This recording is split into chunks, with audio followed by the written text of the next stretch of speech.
The director of the Department of Child Safety, answering our questions. This is the first time we've heard from him since the shooting left an 18-year-old dead inside a group home for foster children. There's information that we've collected and we've engaged in different times, but again, limited information I can share at this time, and if and when there's information we can share, we'll gladly put stuff out.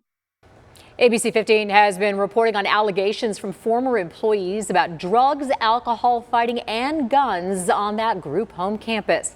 DCS places teens at that facility, and they also license it. ABC 15 reporter Nicole Grigg begins with new allegations from a former resident. I was shot right up here in the left side of my face, really close to my eyeball. Jeremiah Grandstaff, now 18, showing us where he says he was shot by a BB gun last year. We had to call the police for that because another resident somehow got a BB gun on campus. That incident happening when he lived at the North Star Independent Living Services group home. It's the same home where an 18-year-old was shot and killed last week. A 17-year-old resident there was arrested in that case.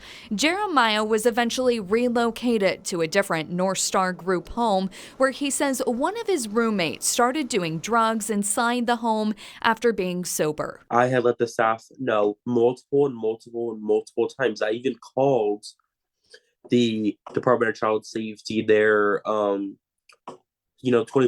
hotline number. I called that number because I felt that my group home was not doing anything about it. Jeremiah says that teen died of an overdose off-site. North Star now responding to the allegations of drugs, alcohol, and guns on campus. This statement reading in part, we are fully compliant with all state laws and Arizona DCS rules as to staffing and security of the facility. The statement went on to say that they have a zero-tolerance policy for drugs and other contraband. They add that if a resident breaks the rules, they report it to DCS, and we cannot discipline, discharge, or remove a child from the site without instruction from the case manager. Nicole with ABC. ABC 15 caught up with DCS Director Mike Faust at a public meeting today. As we've said, our primary position right now is to make sure that the kids there are supported, crisis support. Drugs, alcohol, guns on campus, is that allowed though? Again, there's nothing much I can say during the investigation. Should they be open though if drugs, alcohol, and guns are being found on campuses? It's not an immediate look at the licensing? Again, there's an open investigation going on. There's a limit to what I can share.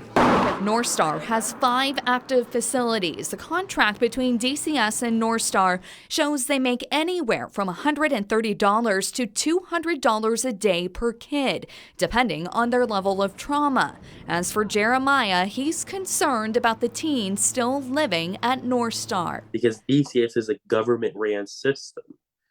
It would make them look so bad if they didn't take care of this. North Star declined our on-camera interview request today. We did put in a public records request with DCS to find out all the complaints that have been made to them, to find out what did they know and when did they know it. Reporting in Phoenix, Nicole Grigg, ABC 15, Arizona.